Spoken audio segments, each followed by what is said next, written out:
Why Canada is so vital to the United States. Trump's greatest mistake was turning Canada into an adversary. If a person cannot distinguish right from wrong, he is a failure. If he cannot even tell friend from foe, he becomes the most pitiable soul on this planet. The most foolish act we see in the world is opening fire on one's own allies before a battle even begins. President Trump is the leader I admire most in the world, but now I see him making a fatal mistake. In his quest to make America great again, he is desperately trying to diminish other nations, or at the very least attempting to strip Canada of its greatness. A successful individual does not build their success on others' failures, nor their happiness on others' suffering. This is especially true when the others in question are neighbors, kin, and allies who fought side by side with America in World War II and the Korean War, sharing blood, sweat, and sacrifice. Canada is arguably the last remaining close relative and natural ally the U.S. has in the world today. If you abandon such a friend, if you stab even your closest kin in the back, you will soon find yourself in grave danger. Canada has never taken advantage of the United States.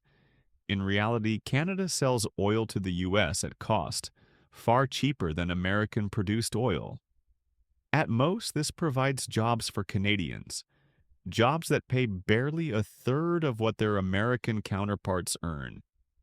Canada's economy serves America in three irreplaceable ways: manufacturing goods for the U.S., supplying critical minerals, and facilitating global trade, all tasks the U.S. struggles to perform at competitive cost.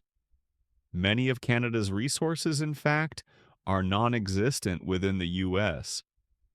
Annexing Canada would be politically reckless and unnecessary. Economically, forging a true partnership between the two nations would be far wiser than empty rhetoric about making Canada the 51st state. A unified economic bloc, with Canada as America's natural extension, would bring tangible benefits and align perfectly with U.S. interests. Only through such integration can America truly regain its greatness. Trump's best economic strategy must begin with distinguishing allies from adversaries. While imposing tariffs on adversaries is justified, allies like Canada and Britain, nations bound by blood and tradition, demand cooperation, not confrontation. Building an economic community with these partners, even a unified market, is the path to prosperity. Taxing all allies will isolate America, turning it into a solitary island with no markets, no trade, and no economy. If every manufacturing job returns to the U.S., who will buy these goods if the world refuses to trade? The result would be economic collapse, regressing America to a primitive state. Without allies, America loses its markets. Without Canada, America fails.